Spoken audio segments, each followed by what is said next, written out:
Hey guys, it's Jake here. It's Wednesday, and this week's topic is coming out. So I'm gonna tell you my story. Um, I guess I'll start from the beginning.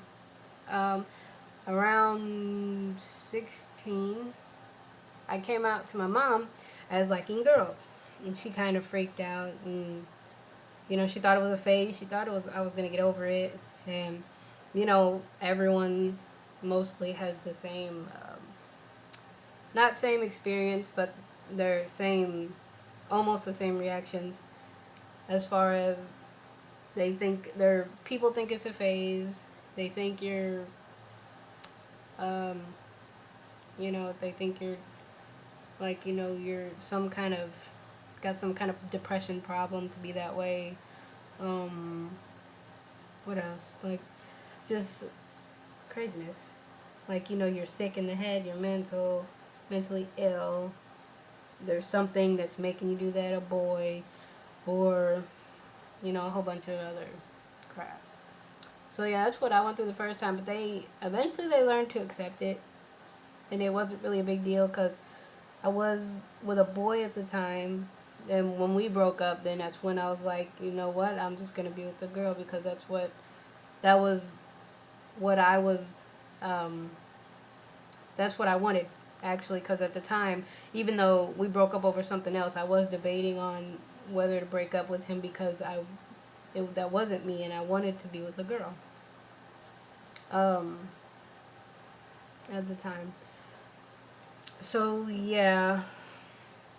Um, so years went on, and about a few months ago, I think two, maybe a little more, um, I came out as being trans, and that I wanted to have gender reassignment stuff.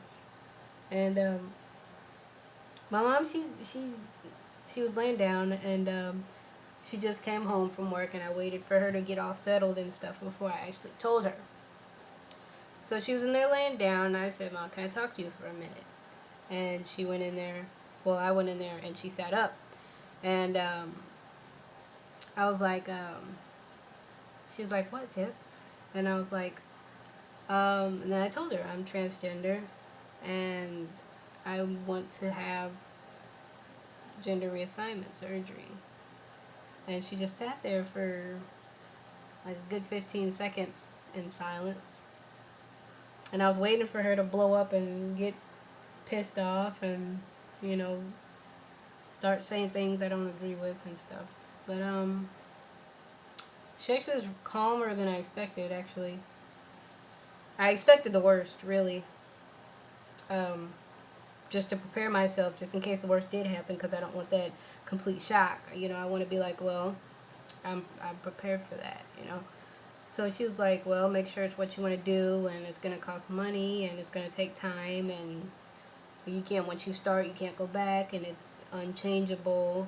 And if you do try to change, it's really hard, and stuff like that. And basically, after that, I told her, yes, I've been on this, and I told her how I felt when I was younger. I've always wanted to be a boy, and I've told her that when I was younger, and I brought that up too. I was like, I've always told you before, when I was like 4 or 5 years old, I want to be a boy. I don't feel like I'm a girl. I did boy things. I like boy things. I I don't know, like, I've always been a boy in my mind, even when I played with my cousins and we played like something role play or house or whatever it is. I'd always be the male figure. I'd always be the boyfriend. I'd always be the man or the dude who likes the girl, whatever it happens to be. So, um, and she actually told me that when I was younger, I did have a high testosterone level, above normal, uh, than the average girl.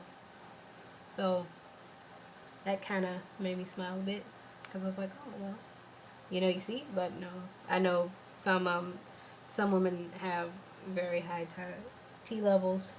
Um, so yeah. Um, I came out to after that. I waited like a week, I came out to my dad after that. He didn't like it very much. He thought it was my old boyfriend that he actually met. He said he didn't really like him and that he probably made me change my mind. And I was like, no, this is completely my decision. I felt like this even when I was dating him. Well, actually, when I was dating him, I was kind of finding myself. I still felt masculine, but I don't know. It's weird.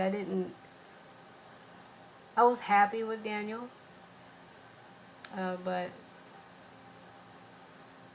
I don't know. I was happy with him, but I don't know how to explain it. I still wanted to have the appearance of a male, you know. And I already knew he wasn't gonna agree with that. So that's why at the time I was debating whether to stay with him or leave. And even though we broke up over something irrelevant to all that, I think it was for the better because I think it would have happened anyway. So, mm,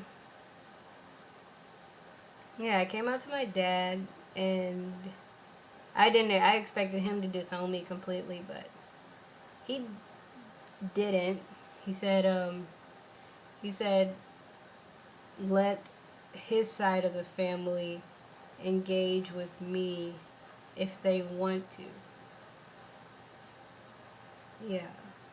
So I'm like, that doesn't matter because whether they want to or not, I'm going to ask them, oh, hey, this, and I'm going to talk to them and stuff. If they tell me that they're not comfortable with it, then that's fine.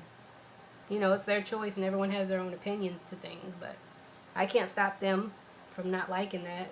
So at the end of the day, you know, I can't do anything for what they think. If they want to disown me, that's fine. If they don't, then that's fine. That's great. But, you know, I'm prepared for whatever has to happen. So, I don't know. I think I kept telling them that it wasn't a boy. He was so hooked on that it was men who made me feel this way and this and that, and I didn't put it down on me right, and a whole bunch of crazy shit. So, then after that, I came out to my aunt. Um, she didn't take it well at all because she's always had a problem with me being gay, lesbian, wearing boy clothes, whatever it is, having tattoos, everything. Like, she's against a lot of things. And it's not even gender related, but gender related is her worst thing. So I was on the phone for her with 2 hours trying to explain to her that this is how I am. I felt like this since I was young, you know, going through the whole story basically with my dad. And I just decided to tell her and get it over with. So, and then I thought my grandma was going to be really pissed off about it. I thought she wouldn't even take it right. But she actually took it better than everyone else, surprisingly. But yeah, she was kind of like my mom, actually. Grandma was like, well, you know it's going to hurt, and we love you, and I don't want you to do something you regret, and I just want you to be happy, and we all do. And, you know, I was like, I know, Grandma. You know, I was actually really, really happy that she accepted me like that, because that's what I was truly afraid of, was my grandma, actually. Yeah, but I'm happy because she says she just wants me to be happy, and that if I'm happy, then she's happy. So it's all good. So I came out to my friends first before anyone. Um, I don't know. I really didn't care. I do, but I don't, because my best friends were there for me anyway, even after. Well, I'm iffy about a few of them, but whatever. So, no, that's my coming out story. It is what it is, you know.